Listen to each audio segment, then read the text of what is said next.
everyone. It's time for True Crime Tuesday once again. Today, I'm bringing you a few stories of murders that have shocked the world as they were committed by well-respected clergymen who obviously did not follow what they preached so earnestly. Well before the church personnel have been dragged into pedophilic scandals, there have been stories of lies, deceit, abuse, and murders too that tarnish their image. First, let's take a look at a clergyman whose love letters told the story of an ugly, sordid, lust-filled affair with a married woman. John A. Spencer, former clergyman, was convicted for the murder of his wife, deemed guilty of murder in the first degree according to the verdict returned by the jury on the 7th of October 1921. Spencer claimed that his wife had fallen overboard while in a rowboat with him and that she had drowned. A lie. It was later revealed that he had killed her because he was in love with another woman. Spencer had also claimed that he had dived to save her and that he could not. Another lie. It was the contention of the prosecution in the case that Mrs. Spencer was dead before her body was submerged in the water. Neighbors of the Spencers notified the police that her death as suspicious. They informed the police that Mrs. Spencer was very unhappy as John had been mistreating her.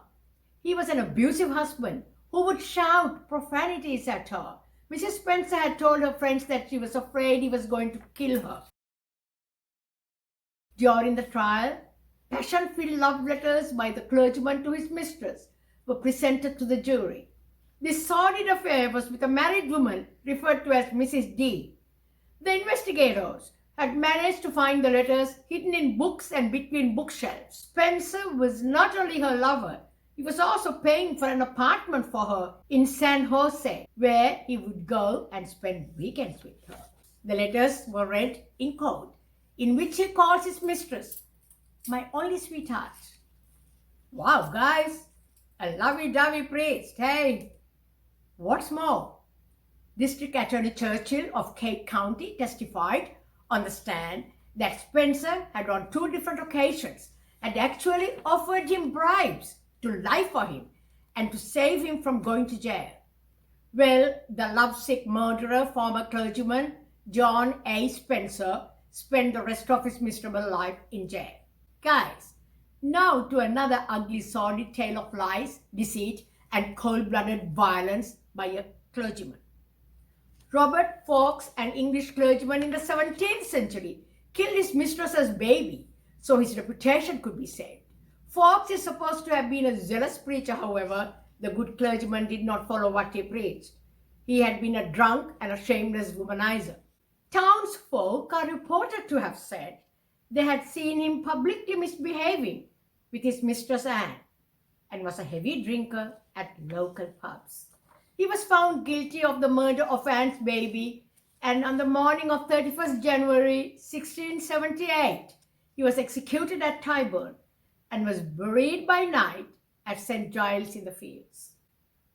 And now, guys, we move on to the US. The story of the murder of a nun in Michigan, USA in the early 1900s. Guys, a nun disappears in Cedar. Her body shows up in a church basement and she's pregnant. That's pretty horrific and insanely scandalous. It was 1907 and the disappearance of Sister Mary Janina, a nun who worked at the church, made the community very worried.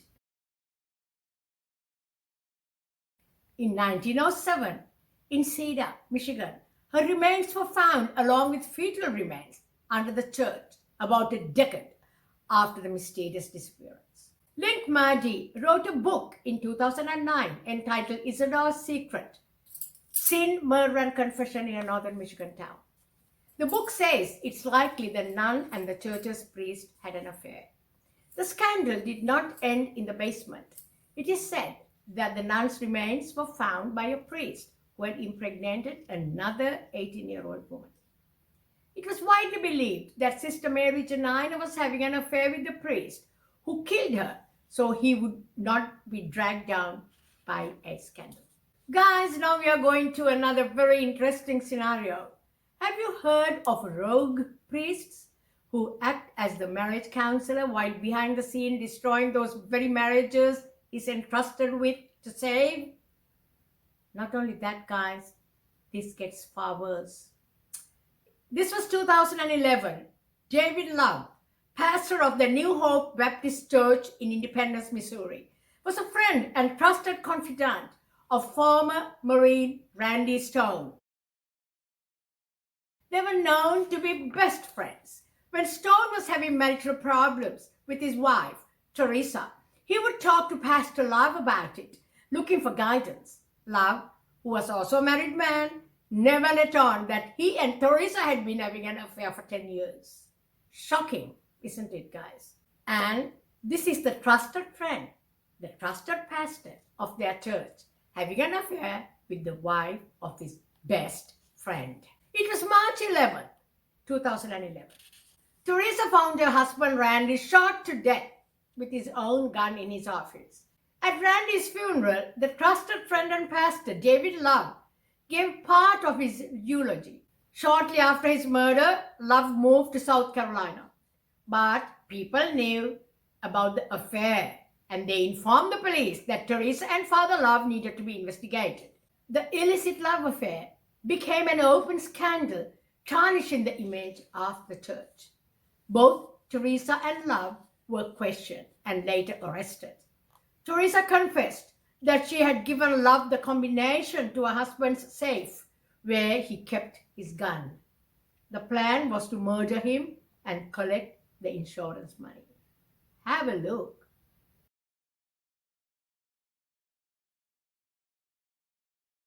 Love pleaded guilty and was given a life sentence. Teresa also pleaded guilty and received a sentence of 8 years in prison. Guys, now we travel to a little island in the Indian Ocean.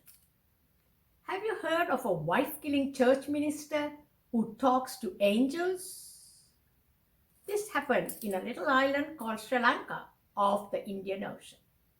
The notorious womanizing low-life freak, Father Matthew Pierce, an Anglican cleric, an old man in his 60s, was a fiendishly shrewd, deviant monster who killed his wife by poisoning her and letting her die a slow and painful death. Matthew Pierce of St. Paul's Vicarage of Colombo, Sri Lanka, was a man with a devious and dishonest personality and had many ardent yet gullible parishioners who he had brainwashed into firmly believing that he had extraordinary spiritual powers and could converse with angels. Well, guys, angels or not, he was a demon in robes.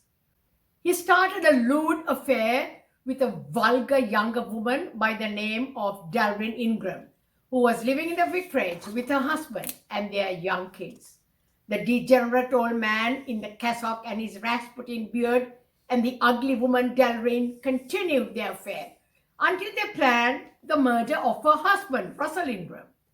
Once they killed him and realized they had gotten away with their murder number one, Pierce and his lover Dalryn planned to kill Mrs. Pierce too the same way. Although the low-life pair Pierce and the far from presentable Dalryn, ugly inside and out, denied having anything to do with the murders, were both arrested, found guilty and sent to jail.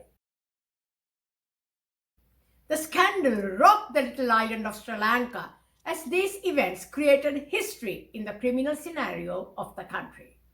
Guys, Matthew Pierce's specialty was expelling demons who had possessed his gullible parishioners. What bigger demon can you think of than a murderer who takes the life of a young man because he wanted to sleep with the young man's wayward wife and also kill his own wife as well? What bigger demon? Have a look.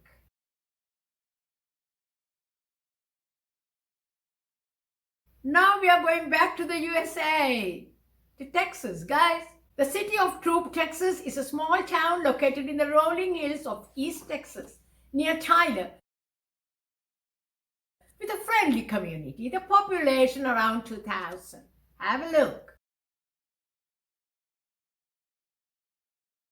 In 2002, former Navy chaplain Mike Tabb and his young family had just moved to this tiny town of True because he had been appointed the minister for the town's Methodist church. Tabb's wife, 35-year-old Marla, had given birth to the couple's second child 6 weeks prior to moving to True. Take a look. On August 5, 2002, Tabb called the sheriff's department in a panic. He had found that his wife had been severely beaten in their house, which was located just behind the church. When the police arrived, they found Marla Tabb lying in a pool of blood. She had been so severely bludgeoned that her jaw was shattered and her face was unrecognizable. The investigators noted that there had been a massive struggle and the table was missing 2 of its legs. One of the legs was never found and it's thought to have been the murder weapon. The police noticed that the crime scene looked like it had been cleaned up a bit. The police took Tabb's clothes and found traces of blood on his shoes and on his truck, which led him to being arrested a short time later. On September 29, 2003, Tabb pleaded guilty to the murder of his wife. Tabb was sentenced to 55 years in prison, though he will be eligible for parole after serving 27 years. The investigation revealed that Tabb often binged on alcohol, wasn't good at his job as pastor of the church, and he had a liking for strip clubs and sex with women outside the marriage. His wife Marla was very unhappy with Mike Tabb's disgraceful lifestyle. Investigators theorized that Marla Tabb had threatened to reveal Mike Tabb's double life to the church, leading Mike Tabb to silence her for good. That's all from me tonight, guys. Guys, before I go, let's take a minute or two to think about how we place our trust in men of God, men of faith, and that trust is misplaced. I feel that we should place more trust in our own selves and seek our own spiritual salvation. Don't you? Bye for now.